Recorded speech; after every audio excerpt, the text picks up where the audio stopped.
So, as you guys know, with all of our heroes meetings, we always have a PowerPoint or a presentation. And so you have seen some of these slides before, but I think this is sort of the bringing it all together so that you've seen it in pieces. And this is sort of where we are now at not the end of the journey, but sort of the beginning of the next steps of, I think, this community partnership. So what Manny and I are going to do today is we're going to go through and take you on the journey with us for this project. So with that, I think everybody knows that we started out with this project being funded by RADx Up. So you saw the comments from Al Richmond and also from the individuals nationally. There, when we first started this, there was one round of funding. They've now had 3 different rounds of funding. There is still only one site in New Jersey that is funded through RADx Up, and that is Heroes 2. So applause to this group because we really are doing some important work nationally for this project. So as you know, there were 7 CTSA sites. These were the largest awards that were given out in terms of this funding. Most of the amounts were around like $200,000 to $300,000. We received $5 million for this effort. And I think they were dollars that were really well spent in our community.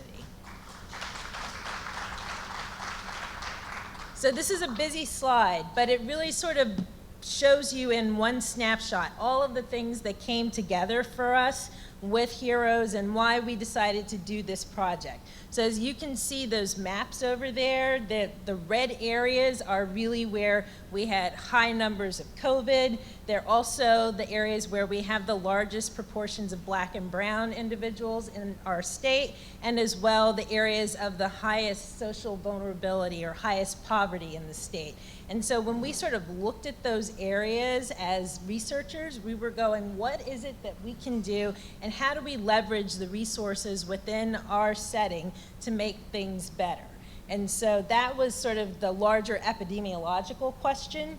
We also then were doing work with cohorts. And so unfortunately, Emily Barrett and Marty Blazer are not here today, but they are 2 of our PIs on this project, and they were doing studies that were looking at our healthcare workers and finding out that healthcare workers who were doing work that was our certified nursing assistants, our folks who were in the cafeterias, people who were doing really important work but weren't being recognized for that work, they were at higher risk and more exposures. And so that was some interesting data that we had. And then we also had, in the face of those problems, some unique opportunities. So one was the saliva test that was developed here at Rutgers University. And the other was the opportunity to go for this funding, which, as you all know, we mobilized very quickly over basically a month to get this done. Kudos to all of your organizations for answering our call and for working with us to get this done from the beginning and to be able to get the funding for this project. So as you know, Diane says, we have many, many titles. I don't need to go through all of those titles. You know our titles. And I think, we actually as individuals really embrace this project. But what I will mention is that I think if it weren't for the smarts and the grit of our community investigators, Diane and Manny, who have had very strong relationships, and myself also with various community partners here in the room, but then also having Ray, who's a pulmonologist, and having Marty, who's an immunologist, and Emily, who helps us with all of these numbers that I'm going to be talking to you about later on. All of us, we brought different talents to the team, and then we were able to bring all of you together with us so that we could really achieve something that individually we could not have done. So this is our partner slide. As you've seen, it's evolved over time. So it used to be just the what do you call it, all of your logos. Now we have names. You saw in the movie, we now have names and people's faces and logos. And so we want to continue to make sure that all of your faces are here and visible, and that everyone knows that this was not just an academic partnership, but it really was a community, a healthcare, a system and all of us working together to do this work. So I'm going to actually hand over soon to Manny, because the way we have this structured is he's going to recap what we found in those focus groups, the fabulous focus groups that you guys did so much recruitment for, and then I'm going to recap the findings from the testing study. So with that, I'm going to hand over to Manny. Here you go. Thanks, Shawna. And so, as you'll recall, the study, the project took place over 2 phases. And so the first phase really was focused on community engagement and ensuring that whatever we did reflected the priorities of the community and ensured that it was responsive to the needs. And then the second, which Shawna will talk more about, is the testing phase. And so when we actually went out and we implemented the different outreach strategies to enhance testing in the communities that we were trying to reach. And so we can further break down that first phase into 2 major activities. The community conversations, which again comprise those focus groups and those individual interviews with people out in the community, the people who you helped us reach. And so these took place over the course of November of 2020 through January of 2021. And then the second phase, which you'll all remember, are the community engagement salons that ran from January 2021 to about March. And so we'll just recap what we learned from those experiences. This slide just demonstrates, it uses quantitative data to illustrate what we already know. The pandemic had a disproportionate effect on communities within Essex, Passaic, Union, and Middlesex counties. And the size of those flags are small, but the proportion of the impact that your organizations are making in those exact areas is huge. And so in thinking about how do we reach the populations that need access to testing, and how are we able to ensure that we do it in a way that is responsive, partnering with your organizations was critical. And so I think one of the greatest parts of working on these kind of initiatives, collaborative initiatives, is to be able to learn from our colleagues. And so Dr. Diane Hill and her colleagues in Newark have been doing this for so long in terms of making meaningful community academic partnerships in a way that, again, reflects trust, partnership building. And so I won't read the precise principles that Dr. Hill and her team have come up with over time. However, we really aspired to ensure that this partnership reflected it. And so from shared vision of an initiative to ensuring that we had transparent communication, that we were really working as partners was critical. And in thinking about what was our partnership to look like, again, making sure that we had and communicated a shared vision of ensuring that the work of NJ Heroes 2 was responsive to the needs of the community and really reflected its priorities. And then that really took the form in all stages of the project, from recruitment through the development of the materials that we would use in the outreach strategies for testing, and ensuring that we were sharing data transparently. And so now to move on to the community conversations. Under any circumstances, under typical circumstances, conducting 13 focus groups and that many interviews is a major undertaking that would take months to accomplish. Not to mention the pandemic, shifting to virtual methods, which none of us had a whole lot of experience using. And with your support and with our partnership, we were able to accomplish this not in a matter of months, but in a matter of weeks, reaching over 111 participants, community members, exactly the population that we needed to hear from, and to make sure that we were addressing their needs. So 60% identified as Black, 40% Latino. And now we'll dive into sort of what we heard from those participants. So starting with the healthcare workers, we heard about the profound impact that the pandemic had on shifting in their responsibilities, their work settings, the connections that they were making both in work and at home, and how they balanced those priorities. And so this is from a community health worker. Well, the impact has been tremendous for me. I lost my husband during COVID, and I think that in May, that was kind of the height of the COVID pandemic. So I couldn't do a lot of things, and I still had to work and so forth, and take care of the family and try to make them safe. We also heard about the fears and uncertainty that the pandemic was causing for these healthcare workers. It strikes me how sometimes I get up in the morning, I say, I don't know what I'm going to face now. I have my children, we live together as a family. Sometimes when I come back from work, I tell them, you know what, don't come close to me. Let me get undressed, take my shower, then when I'm ready, I'll come out and then we can say hi to each other. And I think you'll agree with me as we read these, it's so clear why the name NJ Heroes 2 is so appropriate.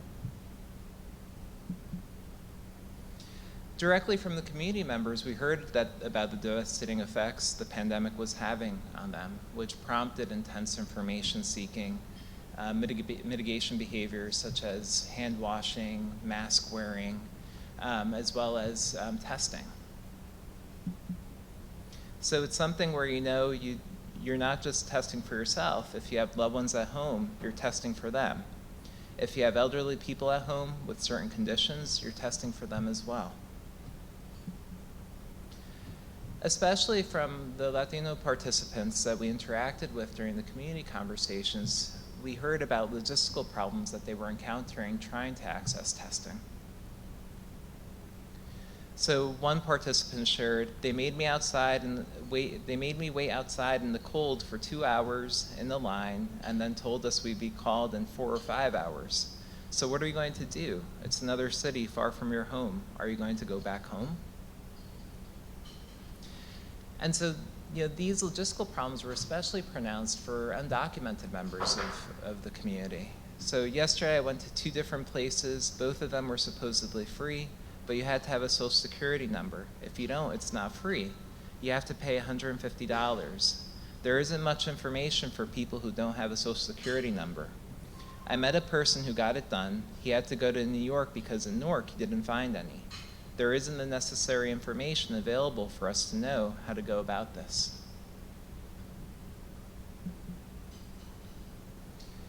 And then moving on to the other major activity, and this is what we're all familiar with because we're all together during them, the community engagement salons. And so these were a series of meetings that we had together to really help to understand what we were hearing from the community members, to be able to respond when NIH was making requests for common data elements. How do we go about doing this in a way that's responsive?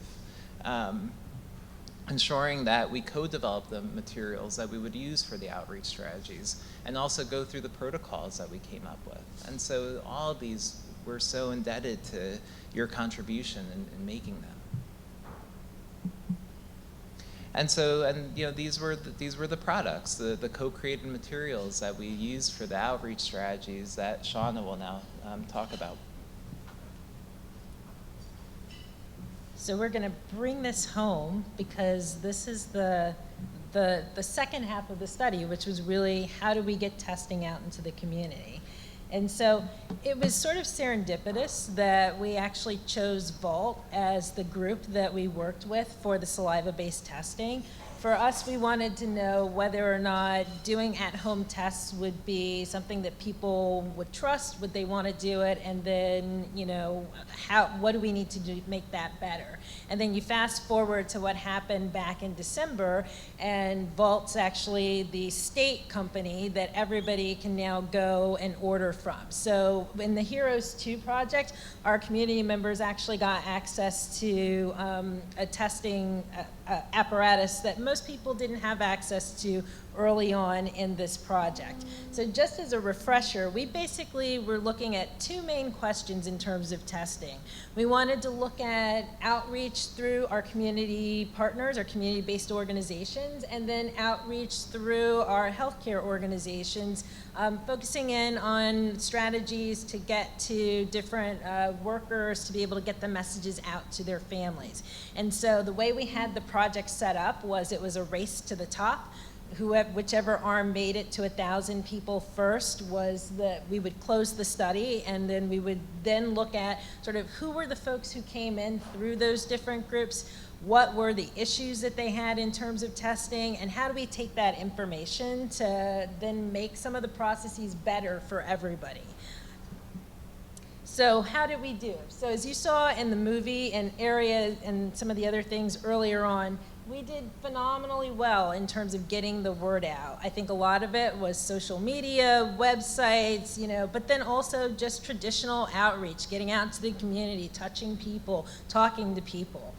So we had close to almost 5,500 people hit our websites that wanted to do this. And I will also say that families were sharing information outside of the state of New Jersey. So there were quite a few people who wanted to get testing through our project, but because they weren't New Jersey citizens, they could not actually participate in the study. So one of the things that we found out was that lots of people wanted testing and there was lots of interest. However, we found some real important pieces of the process that are really important in terms of your interactions and our interactions that we need to attend to as we think about how do we make things more equitable in our communities. So 5,000 people said, yes, I want this, but only 234 took us up on that opportunity.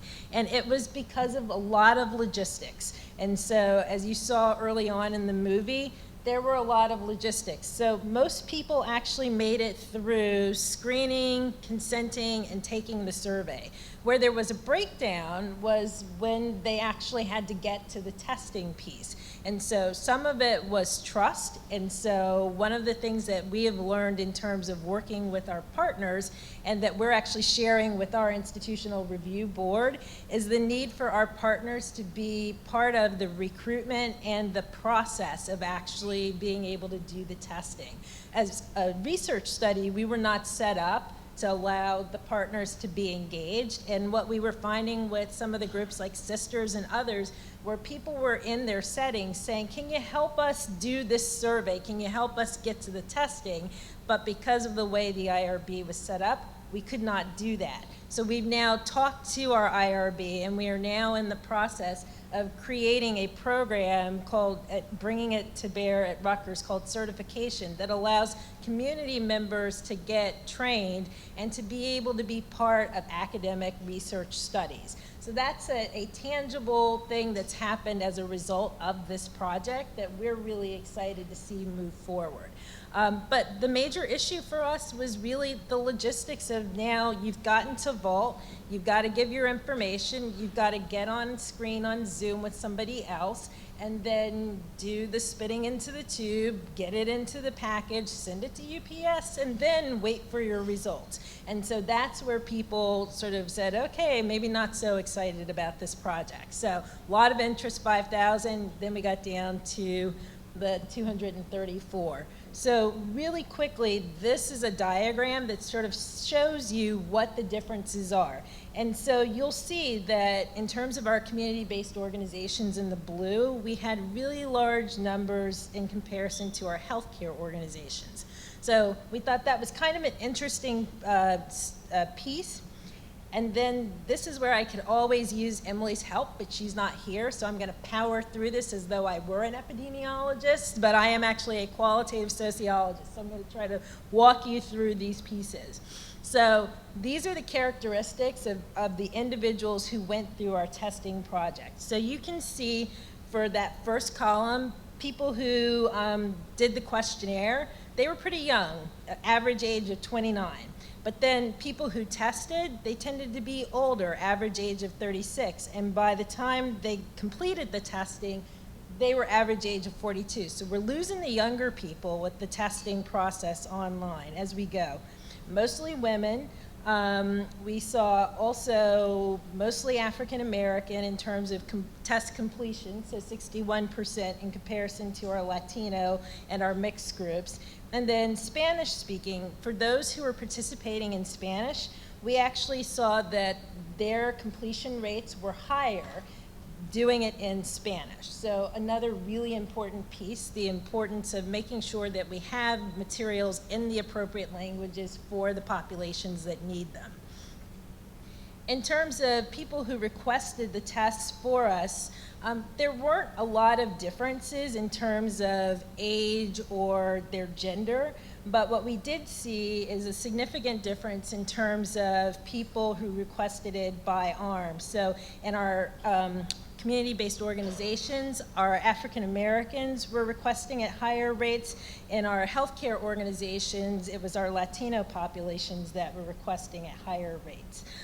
We also saw some differences in terms of income, and so individuals in the community arm, they tended to be poorer than those who were in our healthcare arms, and the healthcare arm obviously had higher employment rates because we were going through employers to get to the individuals in that group. In terms of looking at who's requesting a test versus who actually completed a test, what we found is that in terms of our participants, African Americans had higher rates of actually requesting a test. Also, in terms of health insurance, individuals who either had public insurance or no insurance were more likely to request the test. And then also people who were not in the workforce and also had already been testing before, they were more likely to request a test. However, when you look at individuals in terms of who completed the test, we actually see that the rates were highest among our Black and our Latino and Black identifying participants, and then also the insurance was the most predictor, so that it was people with public insurance who were more likely to be completing the test, so having fewer resources. In terms of COVID daily challenges, one of the things that we asked all of the participants was to tell us what were some of the things that they were having issues with. So transportation, medicine, water, food, shelter, healthcare. We wanted to find out what were the issues that they were dealing with in terms of severity. And so the blue and the yellow sort of shows you where people were on the spectrum with those issues. And so this is the same chart, but if you take a look at the bottom, what we found were for people who had daily challenges in terms of COVID, they were less likely to request testing. So more vulnerable, less likely to request testing through this mechanism. So our main takeaways from this testing project were that, yes, we had really high recruitment through our community-based arm, and so we know the larger numbers of individuals were being touched through that arm. However, we had higher odds of being able to complete the test for the folks who came in through the healthcare arm, which for us said we need to give more support to our community organizations to make sure that there is the opportunity to connect people and to make the systems easier to navigate. We also found that participants who this process works for tended to be older, women, have public insurance, and also participated in Spanish if they were Latino and then identifying Spanish as their primary language. But it didn't work for our really hard to reach participants. And so I think that's also one of the things we need to think about as we talk about testing and access and where we're going in the communities. How do we make this better for them? So really important for us to be thinking about the social determinants of health and how do we get the resources to the groups that we need to. So as you saw, Manny's 2 papers have already been published in some really, really high impact journals, JAMA, Open Network, and then Zoramar's paper was in PLOS ONE. We now have this paper that I just reported under review at the American Journal of Public Health, so we're keeping our fingers crossed on that one. And so, again, one of the most important things about doing research is that we actually report that back to you so that you can tell the folks that you work with, that they've had an impact. And so we're just excited to be able to share the results with you today. So with that, I think, our last thing was we want to make sure we get testing out. We want to continue the support, and we see this as a beginning, not an ending, to our relationships with you around not only COVID, but other healthcare issues and chronic health issues in our communities. So we're just excited to continue this work as we move forward. So with that, I think I'm done. Thank you so much.